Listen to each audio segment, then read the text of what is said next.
em especial, eu vou convidá-los a refletir comigo sobre uma temática que, vez aqui e vez ali, paralisa muitas pessoas. Então, como nós estamos diariamente no gabinete, atendendo pessoas, visitando pessoas, a gente conhece histórias e entendemos que, vez aqui, vez ali, algumas circunstâncias de vida acabam por paralisar pessoas e elas acabam não vivendo o novo de Deus, aquilo que o Senhor tem para as suas vidas. E hoje, em especial, eu quero lhe convidar a refletir sobre da culpa à cruz, da culpa à cruz, quando a culpa pesa e a cruz liberta. E eu vou lhe convidar hoje a abrir a sua Bíblia em várias passagens, mas a primeira delas está ali em Isaías capítulo 1, versículo 18. Enquanto você encontra, eu vou fazendo a leitura. Diz o seguinte: venham, vamos refletir juntos, diz o Senhor.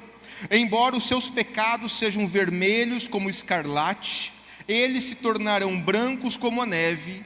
Embora sejam rubros como púrpura, como a lã se tornarão. Amém? Oremos mais uma vez. Senhor Jesus, que a sua palavra tenha o poder de ministrar aos nossos corações esta noite, e nós possamos, ó Deus, compreender o que é ser uma nova criatura, o que é viver o novo do Senhor para as nossas vidas, que nós possamos literalmente deixar no passado tudo aquilo que nos atrapalhava, a culpa, o remorso, o medo, e passamos a viver o novo que Tu tens a cada um de nós aqui. Que Tu uses, ó Pai, essa palavra para ministrar ao coração daqueles que aqui se encontram, mas também daqueles que estão assistindo em suas casas. Em nome de Jesus nós oramos, amém e amém. Bem, quem aqui nunca se pegou pensando: eu não sou digno? Pense aí, eu não sou digno. Como eu pude fazer isso?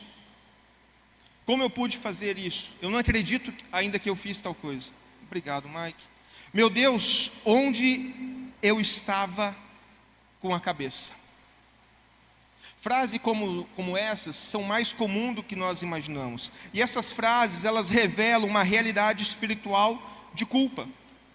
E isso é interessante observar na palavra do Senhor, que isso está ali desde o princípio. A gente vê essa narrativa de culpa inserido na história da humanidade, né? Desde o Éden, quando Adão e Eva ouviram os passos do Senhor, eles se esconderam atrás das árvores. Posterior ao seu pecado, né? O homem tenta sempre lidar com a culpa, fugindo, justificando ou escondendo-se. Só que as Escrituras, elas nos mostram que a culpa não desaparece assim. A gente precisa parar tudo, olhar para aquilo que nos atrapalha, para encontrar a solução. E eu convido você a abrir mais um texto, que é do salmista, o Davi, onde ele, por sua própria experiência, ele confessa ao Senhor esse sentimento de culpa, aquelas coisas que estavam atrapalhando ele. Salmo 32, versículo 2 ao 3 diz: bem-aventurado o homem a quem o Senhor não atribui culpa, e em cujo espírito não há engano. Enquanto calei os meus pecados, envelheceram os meus ossos pelos meus constantes gemidos dia e noite. Bem, perceba que quando eu e vocês tentamos deixar a culpa, conviver com a culpa, ela acaba por nos sufocar, ela acaba por nos corroer por dentro, e ela acaba nos tirando o fôlego de vida, a alegria de viver. Então não é apenas um peso psicológico aqui, mas a gente vê também uma consequência espiritual, a consequência da separação entre um homem caído, um homem pecador e um Deus santo. Vai ser projetado uma citação que é de Karl Barth, e ele diz o seguinte: a culpa é a lembrança constante de que somos criaturas caídas, inclinadas a escolher a si mesmas contra Deus. Essa é uma boa definição de culpa. Somos inclinados a escolher as nossas próprias vontades, ficar corroendo determinadas coisas contra Deus. E aqui eu convido você a ser sincero e fazer a sua autocrítica nesse momento. Eu gosto muito de vez aqui, ali parar tudo e me autoavaliar, fazer a minha autocrítica. E acabo sempre encontrando naquilo aonde eu estou falhando, aonde eu estou pecando como pai, como marido, como servo de Jesus, como pastor, entre tantas outras coisas. E a gente precisa parar vez aqui, vez ali, fazer essa autoavaliação. E aqui nessa autoavaliação a gente entende que por vezes, por causa do sentimento da culpa, a gente percebe que a nossa forma de conviver, de se socializar com pessoas muda. Por exemplo, quantos aqui já deixaram de ir naquela festa de aniversário de um amigo, de algum familiar, porque determinada pessoa estaria lá, e você tem aquele sentimento de culpa porque de alguma forma você falhou com aquela pessoa em dado momento da história e não quer encontrá-la. A culpa, o encontro poderá gerar uma vergonha, ou de repente você quer fugir daquela conversa porque ainda tem coisas não tratadas no coração. Quantas pessoas inventam desculpas e mais desculpas para não encarar a realidade, não encarar a verdade, e o sentimento vai ali florescendo, crescendo cada vez mais. Agora pense o seguinte: se eu e vocês carregamos esse sentimento de culpa e por vezes nos afastamos de pessoas, imagine você, nós para com Deus, quando nós pecamos contra o próprio Deus que é santo. Agora, a boa notícia que eu lhe trago essa noite é que o Senhor não nos deixa escondido atrás das árvores. O Senhor, Ele tem interesse que nós venhamos nos reconciliar com Ele. E esse texto que nós lemos na introdução, Isaías 1:18, ele começa como ainda? Venham, vamos refletir juntos. Esse é o nosso Deus. Ele não está interessado em nos deixar escondido com um sentimento de culpa, mas Ele quer nos trazer para perto. E como aquele pai que admoestou o filho, que chama a atenção do filho, quer conversar para instruir, para corrigir, Ele quer fazer o mesmo conosco hoje. Ele tem esse interesse para que essa culpa seja removida e nós possamos viver uma vida de santidade, de temor, de reverência, uma vida de relacionamento com Ele, mas também com os nossos semelhantes, hoje e agora. Então, o nosso próprio Deus, Ele tem esse interesse. E hoje eu quero conversar com você sobre essas dimensões da culpa.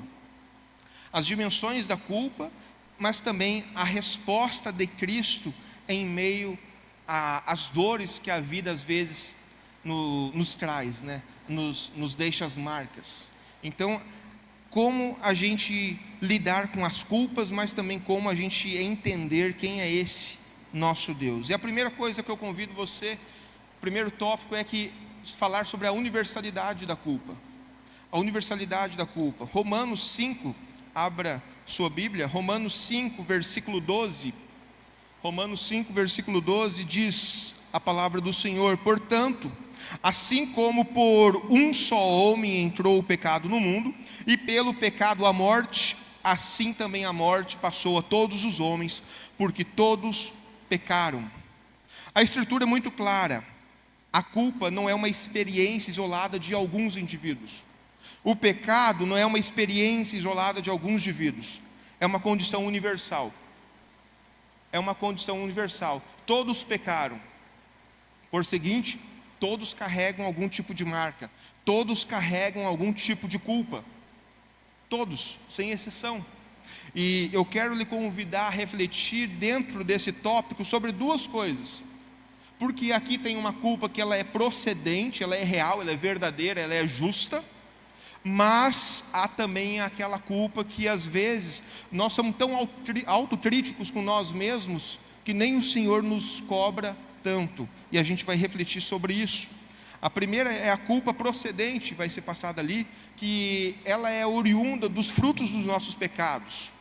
A culpa procedente é oriunda das ações negativas que eu e vocês cometemos contra Deus, mas também deliberadamente contra pessoas. a mesma ela é dividida, portanto, sobre desobediência à palavra do Senhor.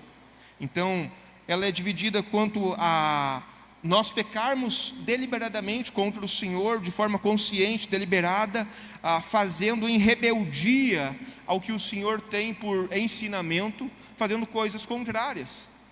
E a gente vê aqui o salmista, mais uma vez Davi, no Salmo 51, versículo 4, falando sobre isso.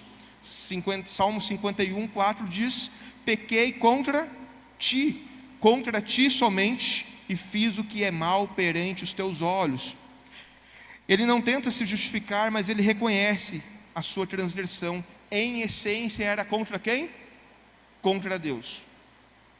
Em essência era contra o Deus Santo, o qual eu e vocês professamos fé.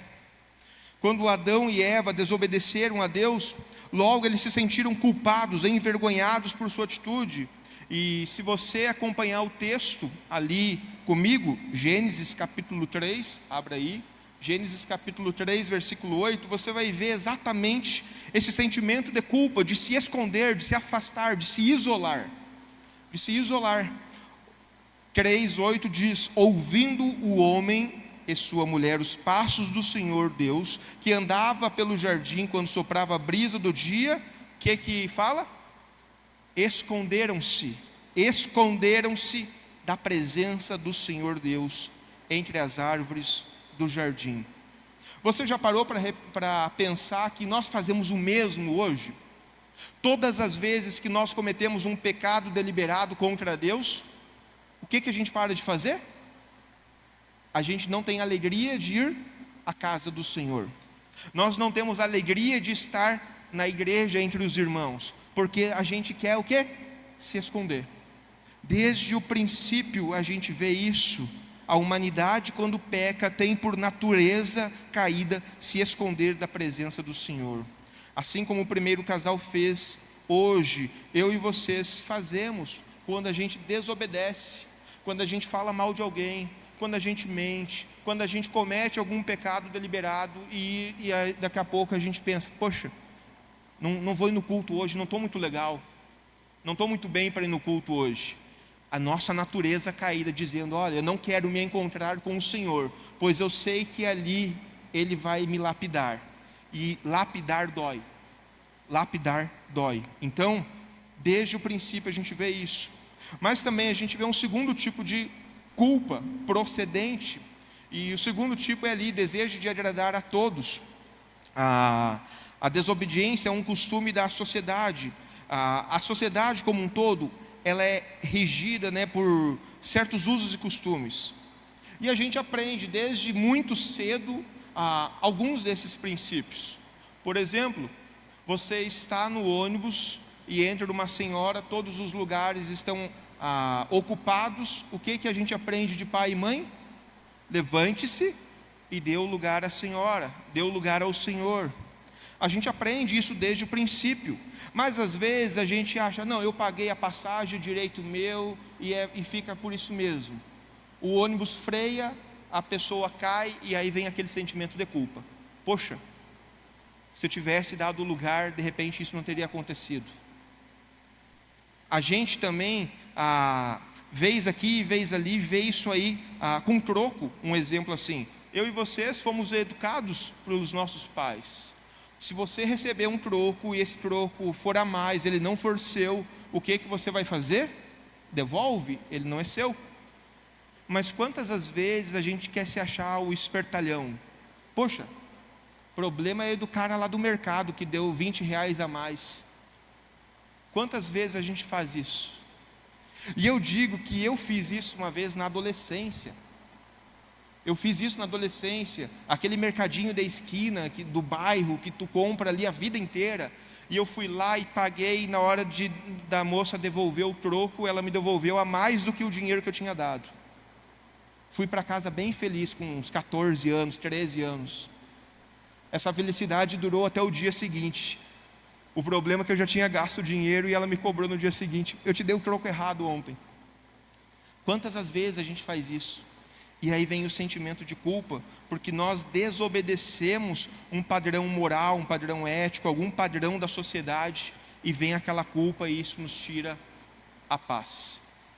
Isso nos tira a paz. Bem, todas as vezes que nós transgredimos esses valores da sociedade ou os valores do reino, é interessante que parece que Satanás sempre tem um ser dele enviado para dizer, assim, alguém dizer, mas ele não era da igreja? Como é que ele está fazendo isso? E aí fica mais aquele peso, mais aquele tormento e tudo mais. Então, são culpas procedentes quando a gente recebe uma instrução, a sociedade tem normativas e a gente faz coisas erradas, mas também a gente tem toda a palavra do Senhor para nos orientar sobre o que é certo e o que é errado, e quando a gente faz algo contra Ele, são culpas procedentes. Agora, dentro desse tópico há um segundo, que são as culpas improcedentes, que é aqueles sentimentos de vergonha que eu e vocês carregamos às vezes, mas eles não são justos, eles não são reais, e a gente quer carregar eles goela abaixo, mas a gente tem que entender que nem tudo que acontece nós somos os culpados. A culpa improcedente é todo aquele sentimento de remorso, de autocondenação que nós sentimos, nos colocando como culpados, quando não somos. E aqui eu quero compartilhar brevemente 3 deles. Aquele primeiro deles ali, aquele peso de consciência. A gente atende pessoas e vê que pessoas às vezes paralisam, as vidas ficam estagnadas por causa da consciência, porque às vezes está se sentindo culpado de alguma coisa na qual ela não é de fato culpada.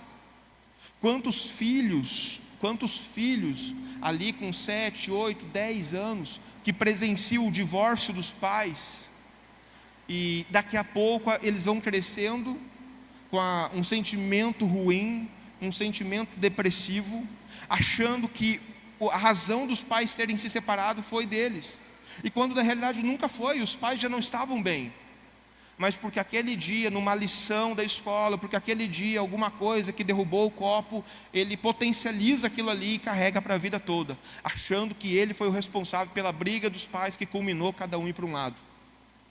Quantos filhos carregam esse peso de consciência? Quantas mulheres se sentem culpadas por terem sido abusadas quando crianças, e quando na realidade a culpa é do agressor, é do abusador, mas a criança aprisionada naquele sentimento de medo, ela carrega uma culpa, e isso vai para a adolescência, isso vai para a juventude, isso chega no casamento, e muitas das vezes dentro do casamento não consegue ter uma vida legal, porque carrega esse sentimento de culpa. Quantas pessoas carregam esse peso, e não, isso não é justo, não é delas, a culpa é de quem abusou, de quem agrediu, e não da criança. Bem, quantas vezes eu e vocês carregamos aquele problema, o desejo de agradar todos, quando a gente diz que não vai poder ir porque não temos condições e fica aquele sentimento ruim, ou quando você diz para um amigo, poxa, hoje eu não vou conseguir te ajudar, e aquele sentimento fica ali, aquele pesar emocional, há uma tristeza, e daqui a pouco as amizades já não são mais a mesma. Quantas vezes a gente carrega esse sentimento de culpa por achar que a gente tem que ajudar todos a cada dia, e na realidade a gente não é super-homem, a gente não vai conseguir solucionar o problema de todos diariamente, mas às vezes a gente quer achar que nós damos conta. Quantas vezes ali no perfeccionismo, quantas vezes como cristãos a gente cria um padrão tão alto, e daqui a pouco a gente sofre um dano espiritual, cai, tem um deslize, e a gente acha que por causa daquele deslize a nossa vida acabou.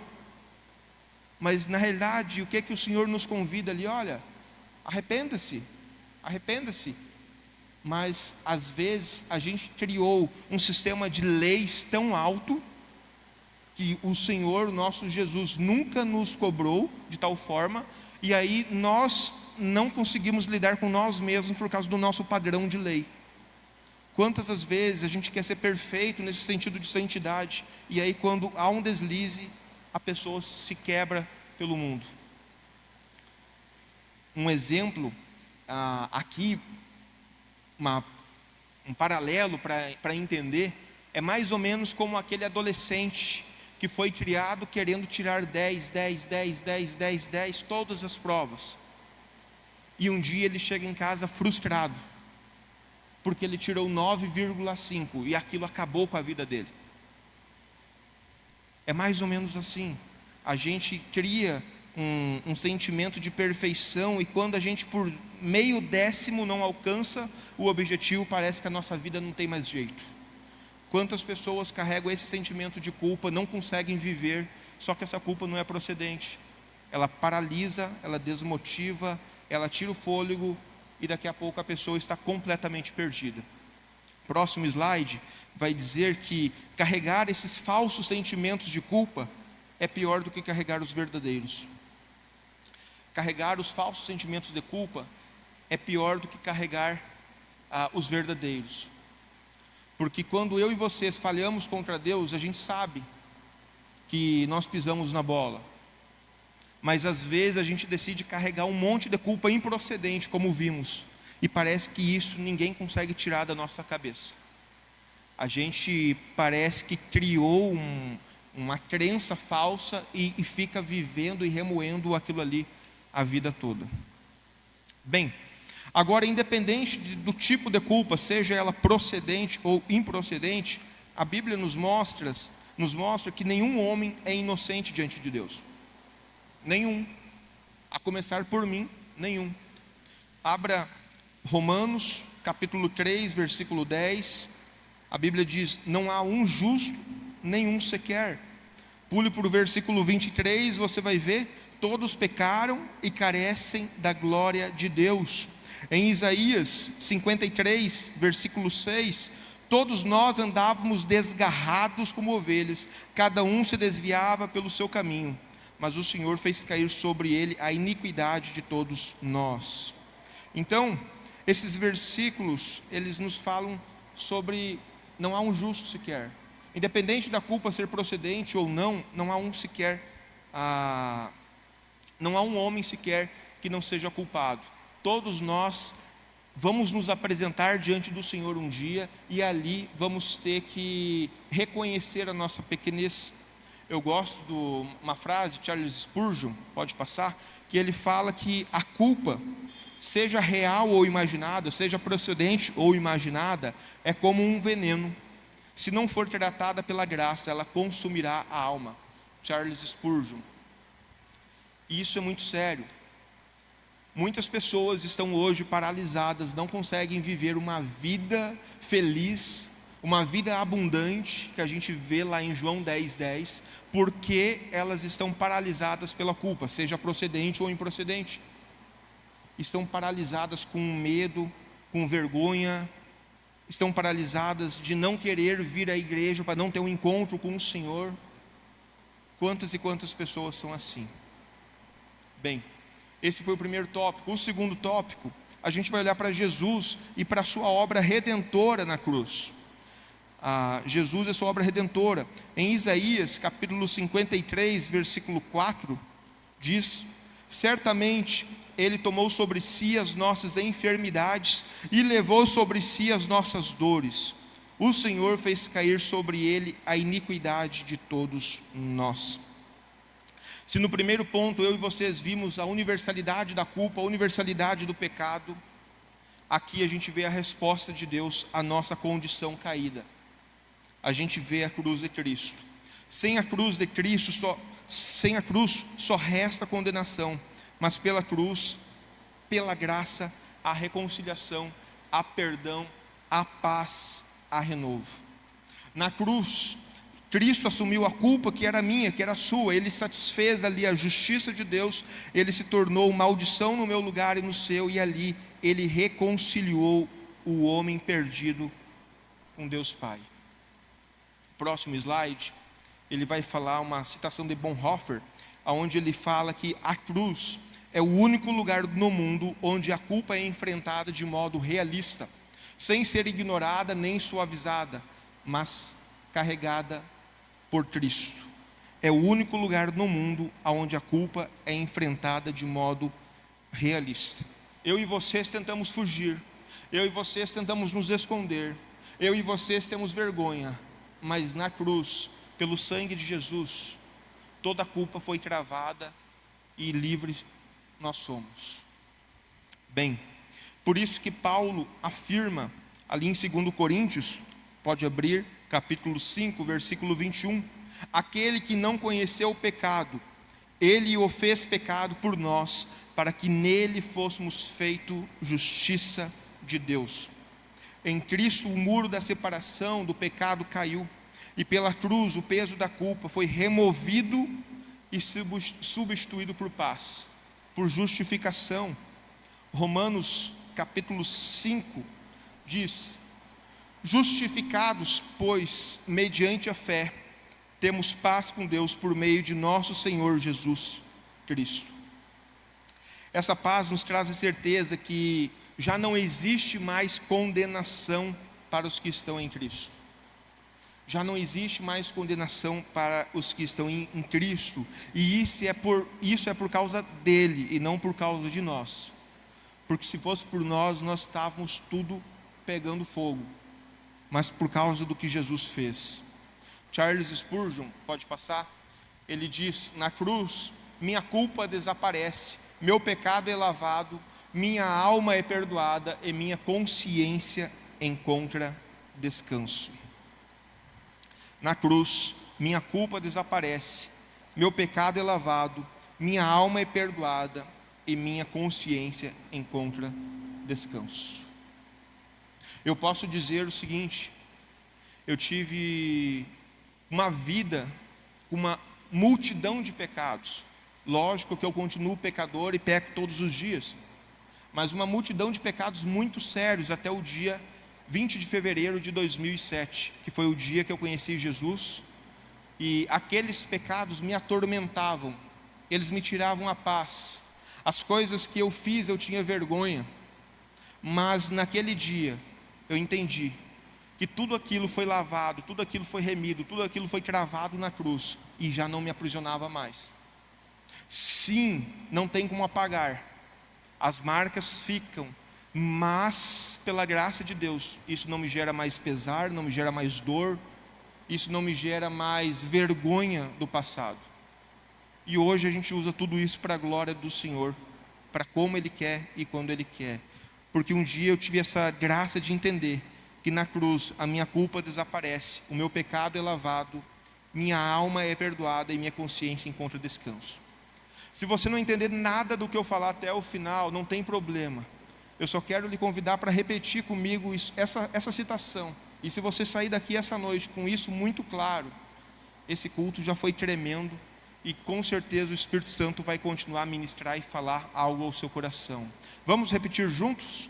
Na cruz, minha culpa desaparece, meu pecado.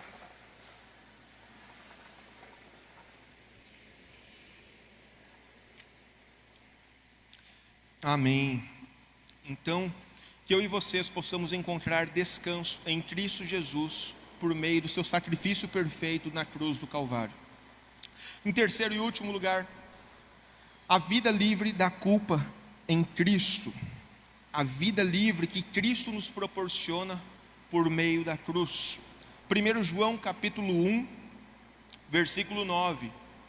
Se confessarmos os nossos pecados, Ele é fiel e justo para nos perdoar os pecados e nos purificar de toda injustiça.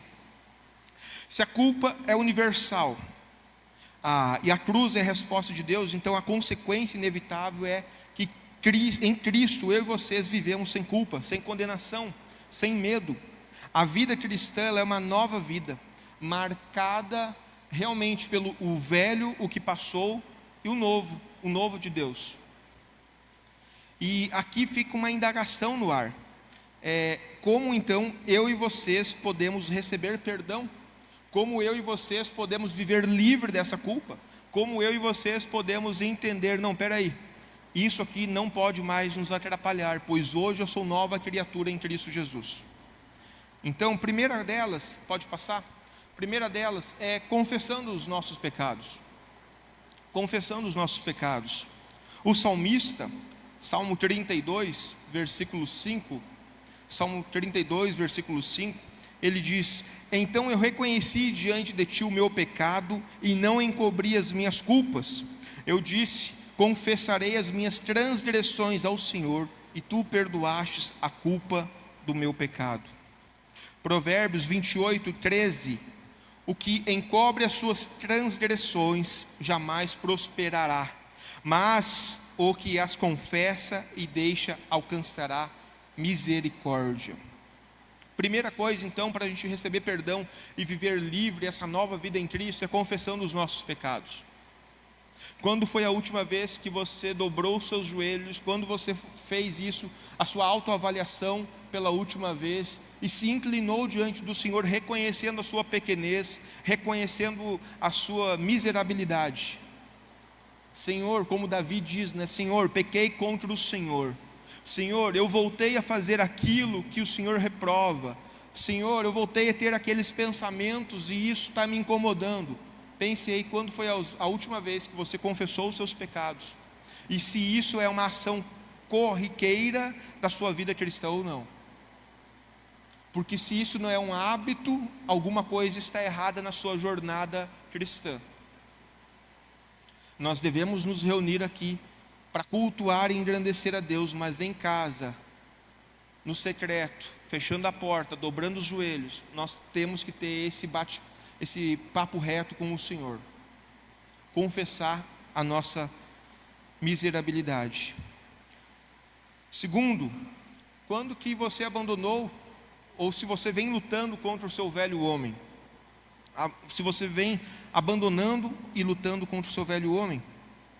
Efésios capítulo 4, versículo 22 ao 24 diz: quanto à antiga maneira de viver, fostes instruídos a despir-vos do velho homem que se corrompe por desejos enganosos, e a vos revestir do novo homem, criado para ser semelhante a Deus em justiça e santidade provenientes da verdade. Quanto à antiga maneira de viver, fostes instruídos a despir-se do velho homem. Essa prática vem sendo algo comum na sua vida, pensando, não, peraí, outrora eu vivia assim, outrora eu pensava assim, outrora eu fazia isso. Hoje isso não combina mais comigo. Hoje isso não tem nada a ver mais com aquilo que eu creio e professo e tudo mais. Sabe quando vem aqueles maus pensamentos e aí você já tem que podar, porque sabe que se deixar aquilo ali amanhã ou depois vai te conduzir à queda? Quando foi a última vez que você lutou contra a sua carne, contra o seu eu? Em terceiro, viver essa nova vida em Cristo, a gente precisa entender uma coisa: nós precisamos aceitar pela fé o perdão recebido de Deus na cruz. E aqui eu falo como pastor que atende no gabinete, que visita nas casas. Quantas são as pessoas que não conseguem viver o novo de Deus, porque elas acham que aquilo que elas fizeram não tem perdão, aquilo que elas fizeram não tem cura, aquilo que elas fizeram é o pior do mundo. E cá entre nós acabamos pecando contra Deus neste ato, porque a gente diz o quê? De tabela: o sangue de Cristo não é suficiente para apagar a minha história. O sangue de Cristo não é suficiente. Ele pôde perdoar sim o ladrão na cruz, mas aquilo que eu fiz não tem perdão. Quantas pessoas têm uma vida paralisada pela culpa, por causa que acham que não tem como receber perdão, cura, restauração pelo seu ato cometido. Romanos 8, versículo 1 diz: agora, pois, já nenhuma condenação há para os que estão em Cristo Jesus, porque a lei do Espírito da vida em Cristo Jesus te livrou da lei do pecado e da morte. Agora já nenhuma condenação há em Cristo Jesus. Quando eu olho para a minha vida particular, e muitos aqui sabem tudo que eu já fiz, pensei e tudo mais, eu olho assim, cara, eu só consigo deitar à noite, ter a consciência tranquila, porque eu sei que não é pelo que o Vinícius vai fazer para ser perdoado, mas é pelo que Jesus já fez. Porque se fosse pelo Vinícius, eu não dormia, mas é pelo que Jesus já fez. E aí, em último lugar, andando em novidade de vida. Romanos 6,4 diz: fomos sepultados com Ele na morte pelo batismo, para que, assim como Cristo foi ressuscitado dentre os mortos, pela glória do Pai, também nós andemos em novidade de vida. Você, meu irmão e minha irmã, tem andado em novidade de vida? Ou quem sabe a sua culpa é procedente porque não consegue sair da velha vida? Tem andado e vivido um novo de Deus, aquilo que o Senhor tem para a sua vida, ou não? Próximo slide é uma citação de Martinho Lutero que diz: quando o diabo me acusa e lembra dos meus pecados, eu respondo: sim, é verdade. Sim, é verdade. E vamos juntos à parte final. Mas há